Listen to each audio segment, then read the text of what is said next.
Welcome to Wellness Radio with Dr. Jeanette-Gallagher as your host.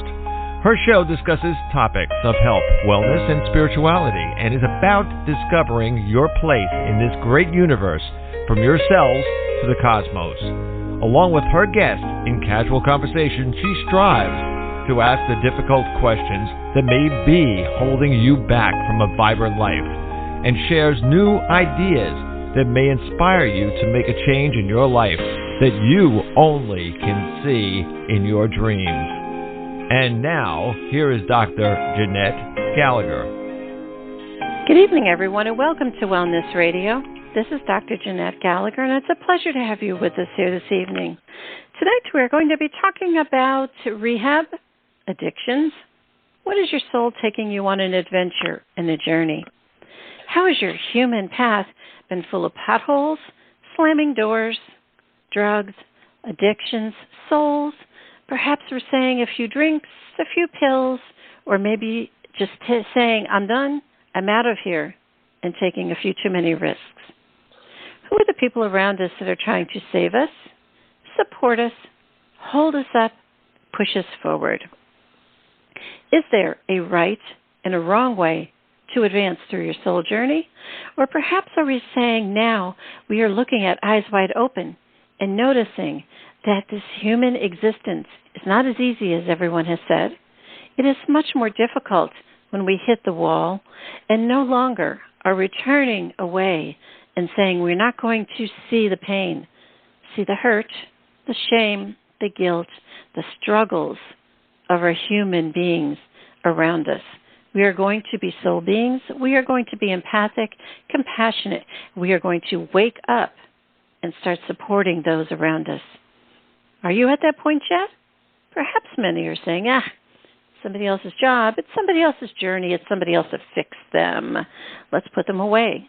Is that true? How about we help guide them, help be part of their story, and help noticing that we too, even in supporting others, are also advancing our own journey. My guest today is Walter Wolf. His book is The-Right-Rehab, a guide to addiction and mental illness recovery when crisis hits your family. Walter, thank you so much for joining us today. It's a pleasure to have you with us here today. Dr. Jeanette, it's an honor. I appreciate this. Thank you very much. So happy to have you, Walter, because as I've shared on the show, over the last 11 years, is that, all of these aspects, all of these concepts have touched me deeply within my own family unit, extended family, and those in which I help serve. So I think many times we say, what is it all about? Do we want to walk away? Do we want to have eyes wide open? Or has it intimately hit us and we're hiding in shame? Don't you think where we really are now in the year 2022 is all of this is coming up for bait and we're seeing, woof, what do we do now, right? Well, I will say that the people who are having the issues with which I deal have plenty of company. And for instance, in this country, for instance, there are over 74 million people who are suffering from either mental disorder and or substance use disorder. So it's not like it used to be, the stigma that if you were suffering from something like that, it just meant that you either had low character, bad character, or very low morals. It is so easy to see today that, quite frankly, isn't the case when you figure 21% of adults, of people over 18 years old, are suffering from some sort of mental disorder. And then you add 17 million who also have a substance use disorder. So whatever is going on with you, if you have one of those maladies, if you are suffering from one or both of those, trust me, you're not alone. You really aren't. And I find that slowly people are becoming enlightened and they are beginning to understand that mental disorders, substance use disorders, they are an illness. And there are several reasons why somebody, does get this illness. most of all, it's because it's genetic. Most of the time, it's because there's somebody in your family on the other side who also was suffering from this. I think also, too, Walter, if we look back in history, let's take ourselves back to the early 1900s. People were at war. They saw a lot of violence, death. Knowing it from people coming back from war, they saw physical bodies, not in good shape. People went to war and they were killing people, and they're coming home and they're going, oh, but that's okay in the name of whatever, Then they had the Depression where there wasn't food, there wasn't this, there wasn't that, and the way of life was very difficult for people. Yet then we stepped up into the 30s and 40s, and those same generations are just kind of eking forward with their stories, pains, and struggles, and they're bleeding it into the next generations that are coming forth. We look at the 50s and 60s.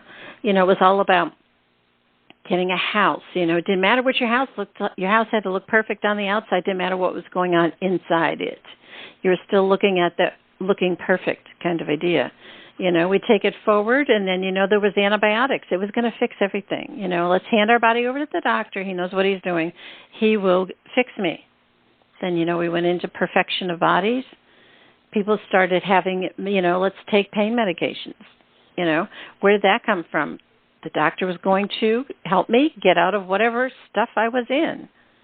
And now I think we're really come full circle in the year 2022, where it's coming up as, how can I help myself versus handing over your mind to a therapist, your body to a doctor, your soul to a priest, and say, you have to fix me, and then being so annoyed or being so righteous or being so wrong or being put whatever label you want to put on it when it doesn't work.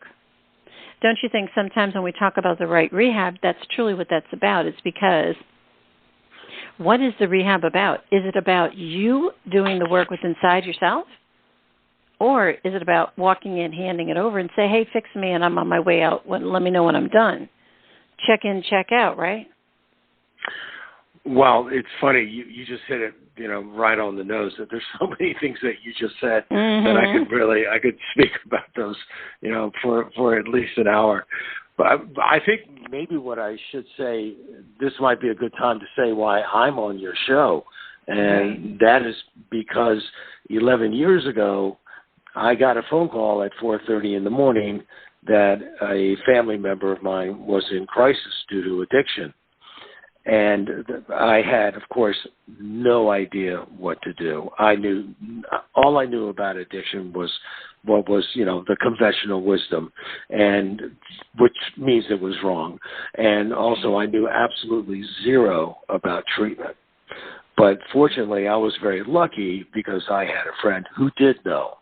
And my friend was this is in Los Angeles, and my friend, he was very well known. He was a celebrity, and he was an actor. He was a best-selling author, and he also had been in recovery for over 26 years.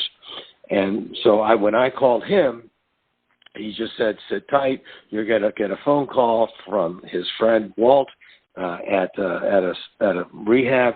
And I got that call, and within 24 hours, my family member was sitting in detox at one of the finest rehabs in our country.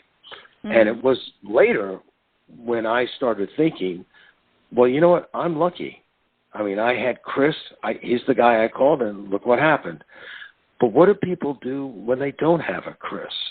Correct. What do people do if they don't have somebody to call? Yeah. That is a huge, huge problem in our society. Yeah.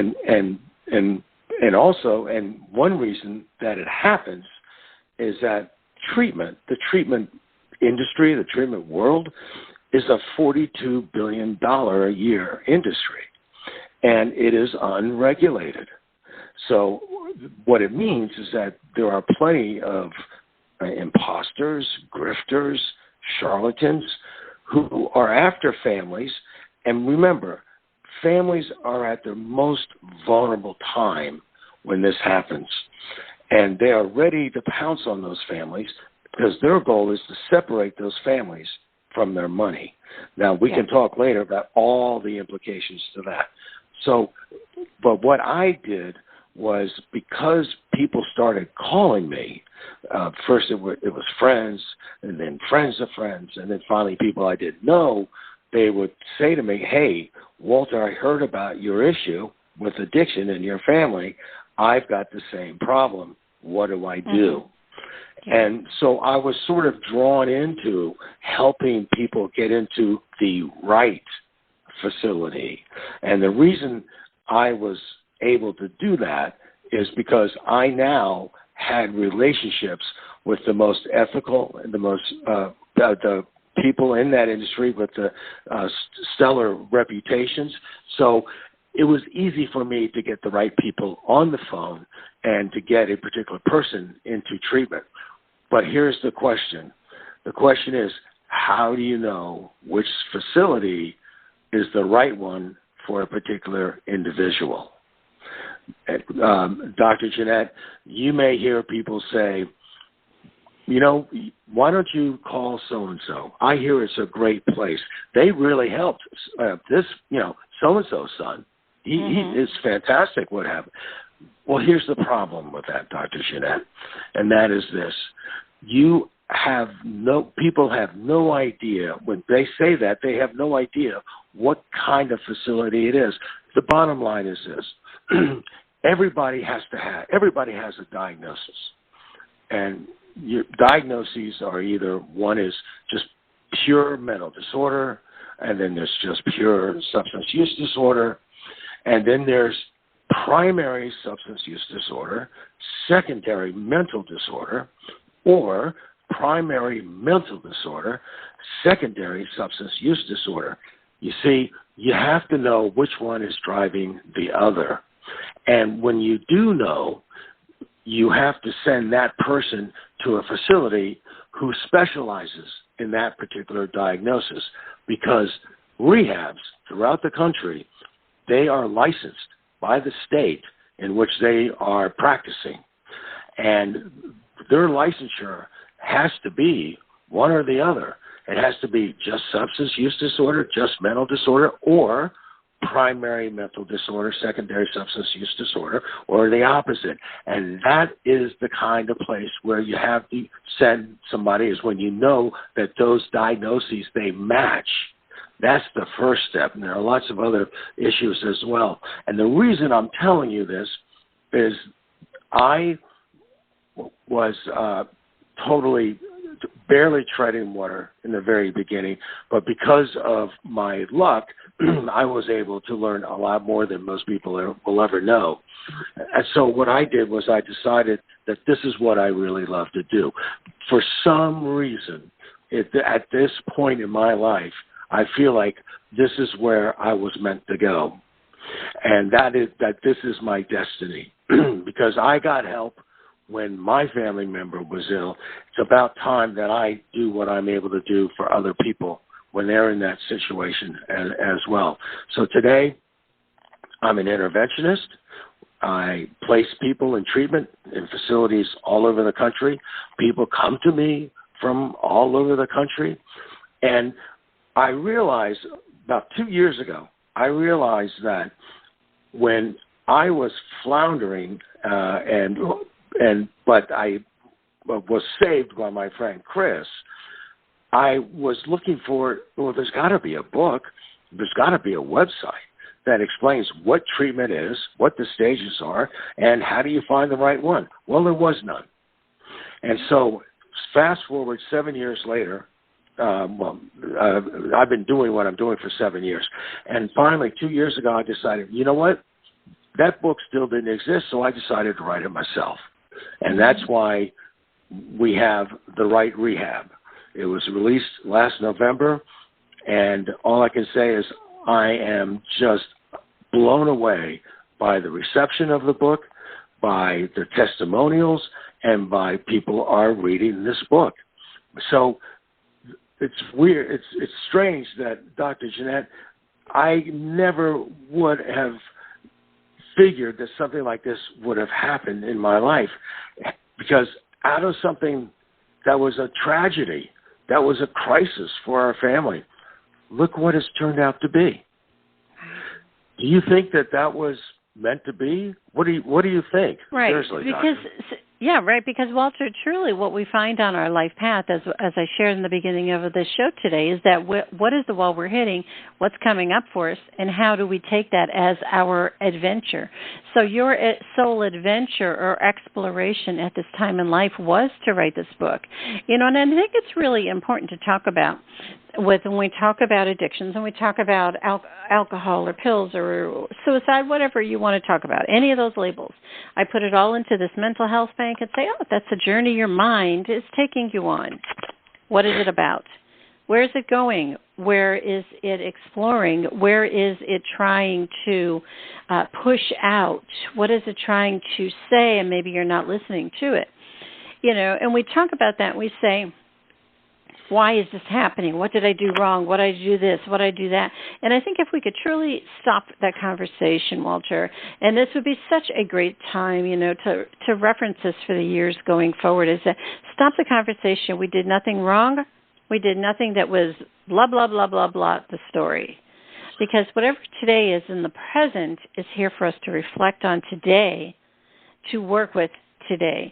So if someone comes to you and they're really not in a good place, and I'm sure you've found this also, is that if their loved one will say, they need to go here, they need to do this, because they're disrupting my house, they're wrecking my cars, they're canceling the jobs, they cleaned up my bank account, whatever it is.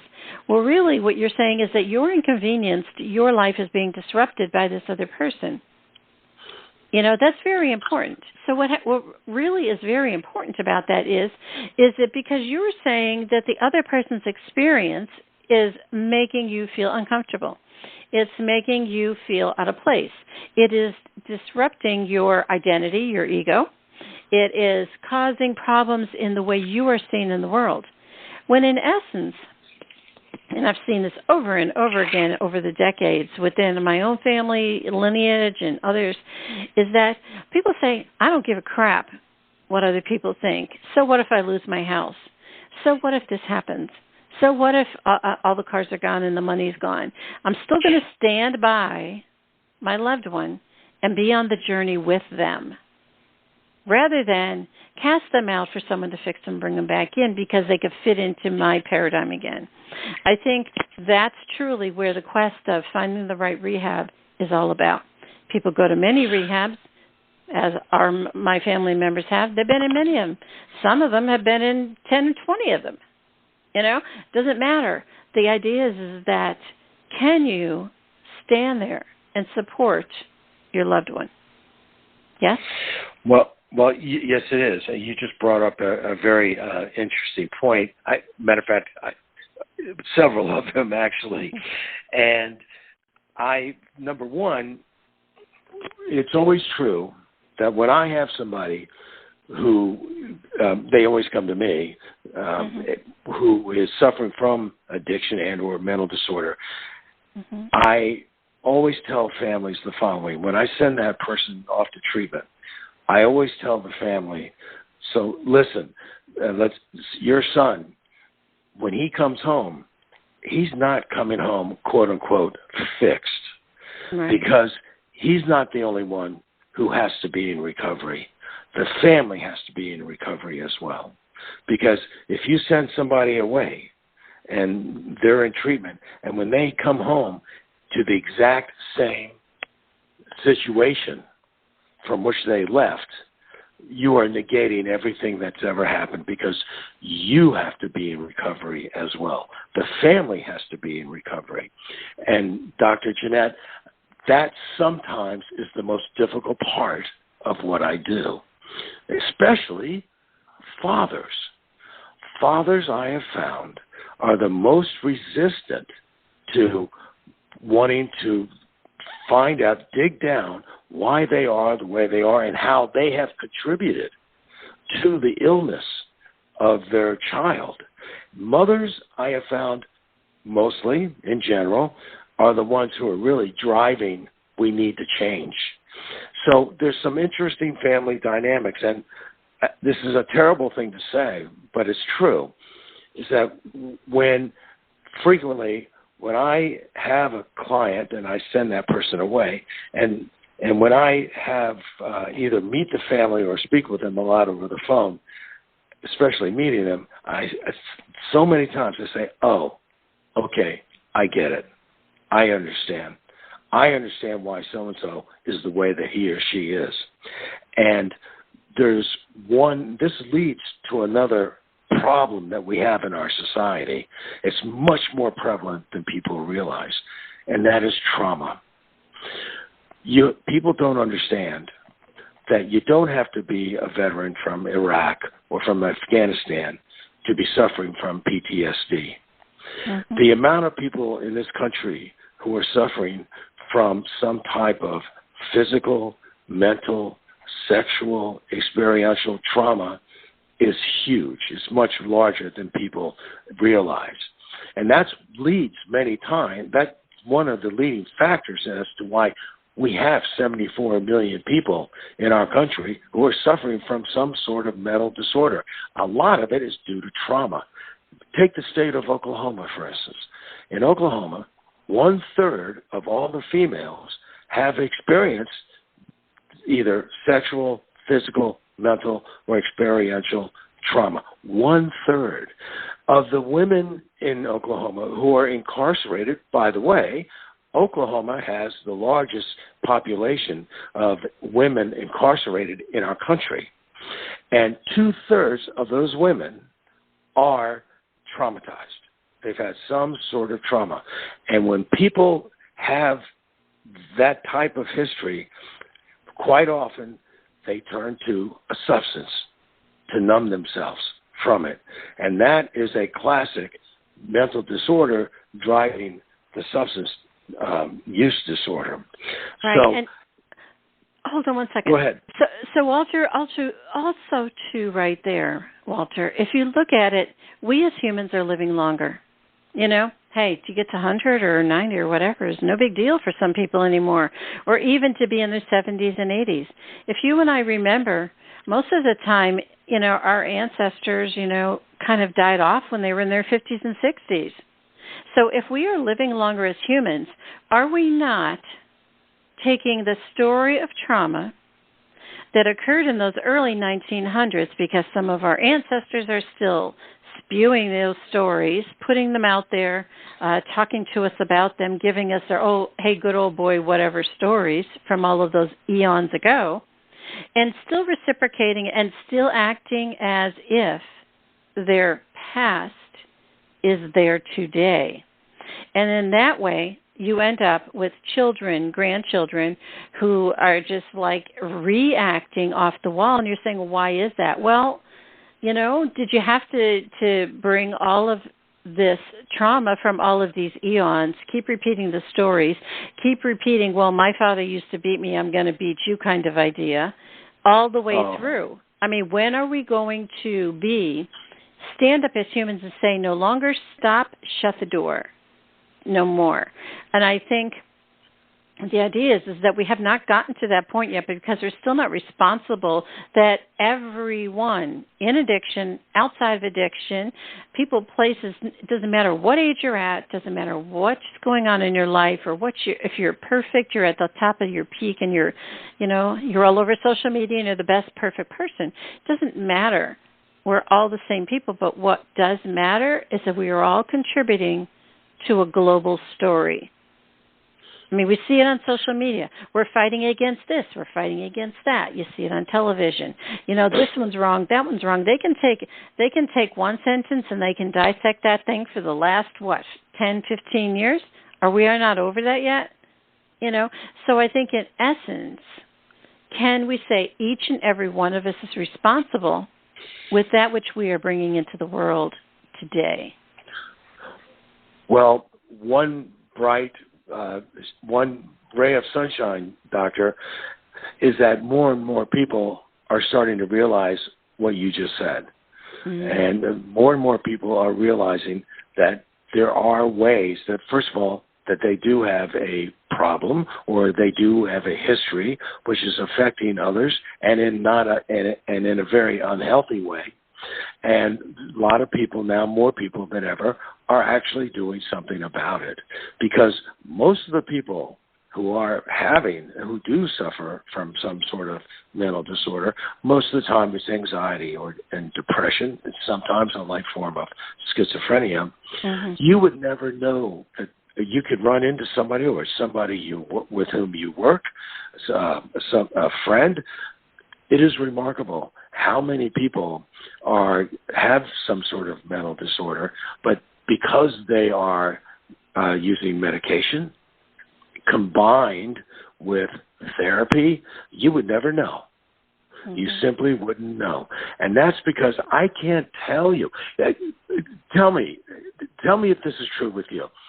The number of people who I know and who I meet who just, for some reason in the conversation, they tell me, I find out, they're taking an antidepressant. I can't tell you how many people are taking antidepressants, and we would never know. Have you seen that experience in your work and in your life? But also, too, you have to question. Anytime you take something, bring it into your focus. It could be a drug or a food or an alcohol, or it could be conversation, or it could be anything. Anytime you bring that into you to fix, remedy, or squelch something, you've already been off of your path, so to speak.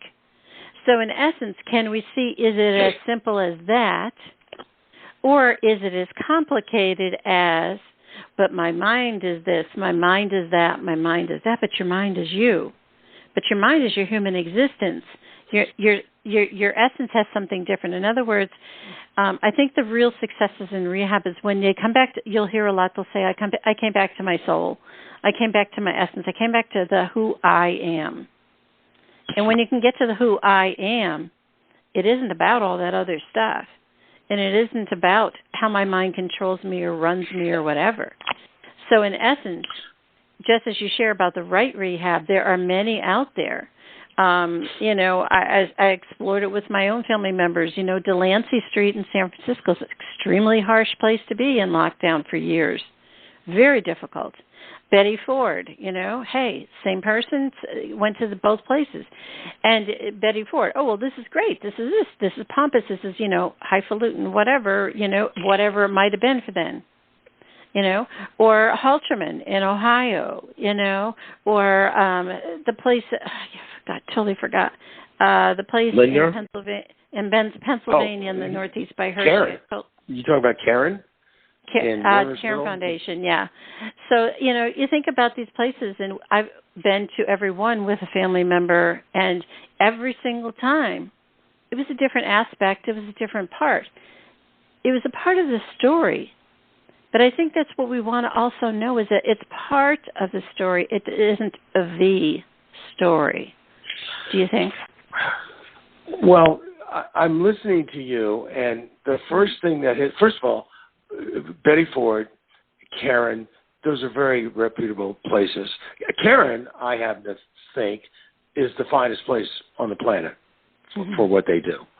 However, you have to take somebody there who has substance use disorder in their diagnosis, because they are a primary substance use disorder, secondary mental disorder facility.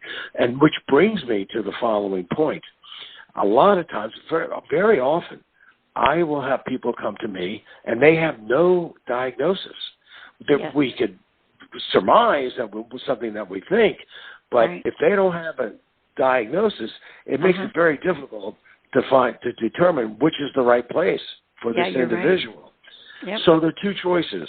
One is to put the person on the phone with a facility, and they will do an over-the-phone assessment of that individual. Yeah. Now, it's imperative that the individual be alone, so that, because there are a lot of things that individual hasn't told you. And right now is not the time for you to find out. That individual has to be alone, so he or she puts everything out on the table for that therapist on the other line. But many times what I do is I will send that person to a facility that does assessments. Most facilities, that's 30 days of residential, 30 days of PHP, 30 days of IOP. Well, a lot of the facilities also will have an assessment program. And that assessment program can be anywhere from 4 days, 5 days to 6 weeks. And what happens is they will have a thorough diagnosis and a recommendation of the type of treatment that individual needs. And I have found that indispensable in what I am doing. There are a few places around the country who really excel at doing that. But that also brings me to another point, and that is this. Who says residential treatment is right for everybody? You know what? It's not. Because I know so many people who have never stepped foot inside a residential facility. Their way of getting sober, and these are people who have 20 years, 30 years. I know a good friend of mine has had 50 years of sobriety, and it's AA. AA, for some people, that's the holy grail. But I will say that it's not right for everybody.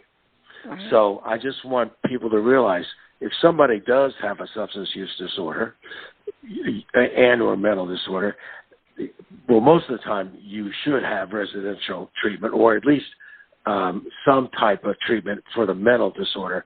But when it comes to substance use disorder, AA is indispensable. It has saved so many so many lives. Have you seen that in your experience? Yeah, my one of my ex-husbands, he's fervent AA. That's been his only therapy and treatment, and he's done very well with that. I found others that haven't. But you know what I wanted to talk about too, Walter, in this last little bit of time that we have. Sorry, we have about 20 minutes left. That's the last part. What I wanted to talk about is asking for help, being willing for help, and say, a lot of times people will say, but I don't have money. I don't have insurance. I can't get there. I can't do this. I can't do that. And I have found that no matter what, if the path that you are seeking and you're asking for that help, it will show up.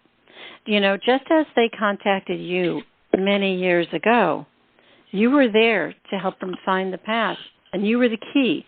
So in other words, if a lot of times people will say, oh, but I don't have this, I don't have that, sometimes that's just a roadblock, or maybe you're just not quite ready yet sometimes, or maybe there are people around you that you need to escape or get away from so that you're able to then find your help.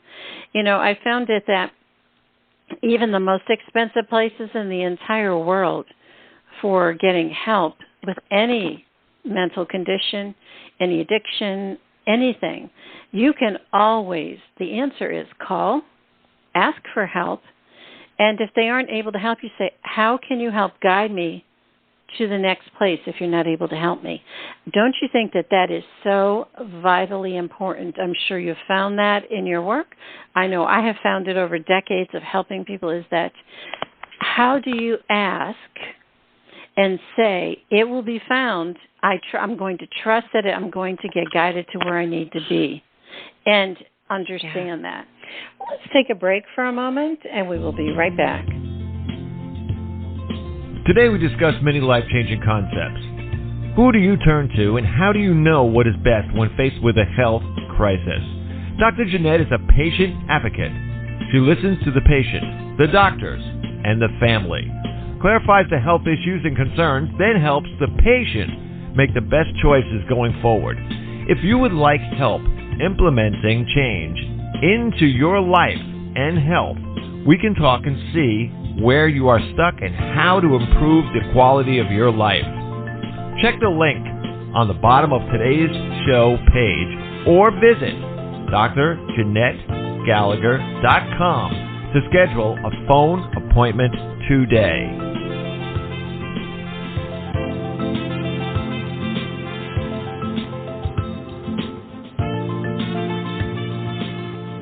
Yes? Well, yes, and actually what I try, like with this book, The-Right-Rehab, what I show and I explain that I don't care whether you live on Park Avenue or Skid Row. Right. There is a treatment plan for you. Now, there are people who can pay $80,000 a month for treatment. Right. And because they have the resources to do that. Does that necessarily mean that they have better treatment and they have better odds of getting sober? Not necessarily, because you can spend $80,000 a month on treatment and it gets you nowhere. But you can also get treatment free in a church basement at an AA meeting. So what I show in this book, I show that if you have resources and you can pay with cash for treatment, good on you. Do the best you're able. If you have insurance, there's a whole thing about insurance. Insurance helps, but it's not the answer, because I don't care what kind of insurance policy you have. You also are going to need cash as well, and sometimes a lot of it. But then there are a lot of people, most people, don't have the luxury of a private insurance policy, whether they get themselves or whether they get through their employer. Those kind of people, there is one type of insurance which is available to millions of people, and that is Medicaid. Now, there are 38 states in our nation that when Obamacare, when the Affordable Care Act was passed, and starting in 2014, 38 states expanded their Medicaid program, which meant a lot more people were eligible for insurance, and so many of them got insurance for substance use disorder. But then there are still, today, 12 states that have refused to expand their Medicaid problem. Yep. But ironically, well, not ironically, but they're all in red states. So those people are, first is in Alabama. In Alabama, if you make more than $75 a week, you make too much money to get Medicaid. Yeah. Go figure that one. So my point is, there are, for people in the 38 states that they can get Medicaid, go get it. That's how you're going to get treatment. Is it going to be the same type of treatment with all the bells and whistles that you're going to get if you spend $30, $40, $50, $60, $1,000 a month? Mm-hmm. No, you're not. But the amount of money you spend is not the determinant if you're going to get sober or not. What it is, it's the individual. Do you think also, too, the idea is it the policy that's, again, we're bringing us back to the same question. Is it the policy, the place, or the treatment that's going to fix you? I mean, you can go to Betty Ford's, and there could be a very exclusive person paying cash sitting right next to someone who's there on a scholarship and doesn't have a dime to their name. You could both be sitting there. So the idea is that, can we still see that everybody can get help in many different ways? And the question, really, what you're talking about in the book of the-right-rehab is about, these are the options that are all out there in the world. This is how you can navigate this process. The answer is, are you willing to step up? And are you willing to find a support person to help you navigate it? Isn't that really what we're looking at? We're not only looking at that, but even before you get to that point, the individual has to make the commitment that I have to get sober. I want to get sober. And frequently, so how many times do we know family members or people we know or hear about that who have been through several stages, several bouts of treatment? Some people have been to 6, 7, 8, 9 rehabs. Right. The problem is not the treatment. The problem is not the rehab. The problem is the individual, because the individual has to surrender to the disease, because surrender that he or she has the disease, because the disease of substance use disorder, the disease of mental disorder, they will do everything possible to defend themselves. The only way that you can manage them so they can stop managing you is, first you have to commit to wanting to get yourself well, and then start exploring all the different ways that you can get treatment. And I just wanted to say, if anybody's listening to this broadcast and they don't have resources, I urge them to find the resources that there are that are local, that are funded by public assistance. One way to find that out is go to a hospital, go to a local hospital, and speak with a case manager. Case managers are the lifeblood of how hospitals work. And they know if they have any type of behavioral health program, such as in the emergency room, and where they can hold on to people for 3 days or 5 days for detox, they also know the facilities and the programs locally that can work with somebody who doesn't have the resources. So that's one way that you can do it.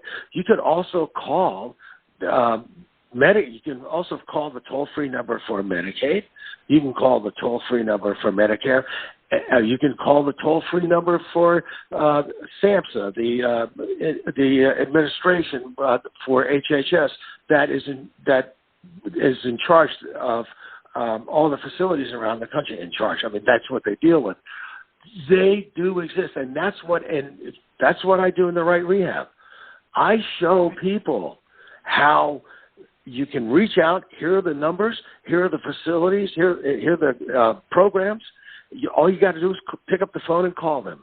And a lot of people say, well, I don't know if I can afford anything. I also explain in the book how you can figure where you are on the federal poverty level chart, because that determines where you are. Your FPL rating determines whether you may be responsible for affordable care, for Obamacare insurance.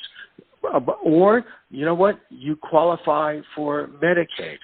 So I can't stress enough that the book itself has the answers for so many people who have questions. And a lot of people will use that also, unfortunately, doctor, as an excuse not to get treatment. That's a big problem. Also, too, in closing, I want to touch on this because I think it's so vitally important. People will say, well, my son or my daughter or, whatever came and is coming back to live with us because, they need help. They were put out, blah, blah, blah, whatever.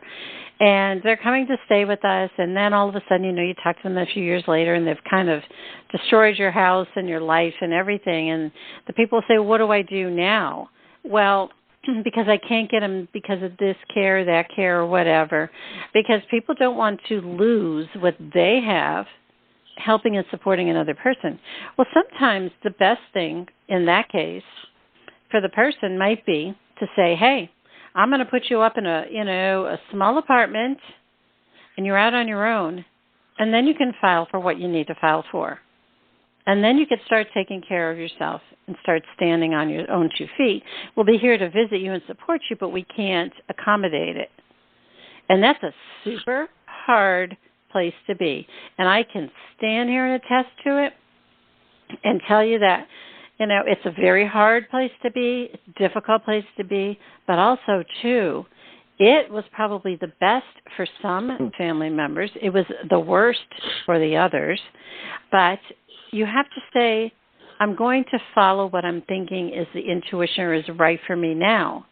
Because a lot of times people, they live in these, you might be middle class. You might just be barely making it check to check. And now you're not able to make it check to check because this is going on in your house. Well, you might just have to let the other person go.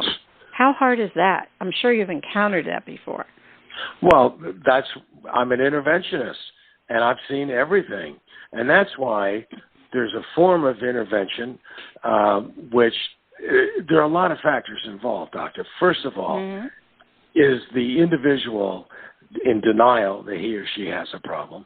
Or does the individual doesn't care? He knows he or she have a problem, but you know what? If they're living with the family in the house, hey, they got a roof over their head. They have food in their fridge. They have somebody paying for their cell phone, somebody paying for their auto insurance, and maybe even the car. My point is that person, the family is enabling that individual right. to be that way. And the hardest decision that a parent or any other family member that they can make, especially parents, is you've got to present that if you've had enough and you realize that you can't go on anymore and your child is basically killing him or herself and taking the family with him or her, what you have to do is give that person two options. And that's why people talk to me. Because the first thing I do is find a facility who will take that individual and will hold a bed for that individual and then present that individual with two options. And one option is your family has found a place that will offer you treatment. They have a bed for you now. And if you go, your family is going to support you every bit of the way. They're going to do whatever is possible so that you can take advantage of this gift. Your family is giving you a gift for you to be able to live a life where you're not managed anymore by this horrible disease. If you don't do that, the other option is get in the car, because we're now going to look for a bridge that's going to be your new home. Is it harsh? You bet it is. As a parent, do you feel like you're doing the worst thing possible for your child? You feel like, how can you be such a person? Yes, you do. But I can tell you right now that many times is the only way that you can stop the enablement and get that person to treatment. Does it work every time? Unfortunately, it doesn't. For me, it has, but I always tell families, listen, a successful intervention, it can take 6 minutes, 6 hours, 6 days, 6 weeks, sometimes 6 months. Eventually, that person will surrender. Unfortunately, there's also an intervention that you don't want to have happen, and that is that person ODs. That person dies, because that is the biggest fear of all, and you're trying to get that person into a program so that doesn't happen. But, doctor, that, in a nutshell, is where many families have to turn. Right. Yeah, I think also, too, the idea is that how can we help, how can we support, and the only way you can do it is to open up. So many times people will keep what's inside of their own homes, they're inside of their own hearts, and not say anything to anyone. I'm hoping that in the year 2022, people will start to open up and saying, hey, I need help. I find this every single day. There's not a day that goes by that I don't say to someone, have you ever been told or taught, or have you ever been able to freely ask for help? And they'd be like, oh, no, I don't want to bother people. Oh, I don't want this. I don't want that. Or, oh, no, I should never do that. Oh, that's not right. Oh, I don't really need help. I can push through. So that's an old tactic. That's an old habit. That's an old paradigm. Push through the pain kind of idea. No, we're here to say, I'm asking for help. Can you walk with me? That's what people are asking for. Can you walk with me? And many times people are afraid to say that, I really, truly don't have anyone to walk with me. That's where rehab comes in, no matter what form it is. There's always people to help walk with you. And that's what we're really looking for, don't you think, in closing, Walter? Yes, I do. But there's one thing that a lot of people don't realize, but they do have people who love them, people who care about them. And for somebody to do exactly what you just said, many times what kicks it off is for the people who do care about that person, although that person thinks, well, nobody really cares about me. For the people who really do care for that person, when they come to that person and say, we're worried for you, we are scared for you, we want you to get better. And it's a lot of times that is what it takes for the individual to say, oh, my God, there are people who care for me. And they understand what's going on. They can see that I'm in a struggle, and I can't continue to do this. Doctor, I can't tell you how many times that has been so incredibly helpful for people realizing it's time to surrender. It's time to surrender that I have a problem and I need to take care of it. And these people are helping me because they love me and they care about me.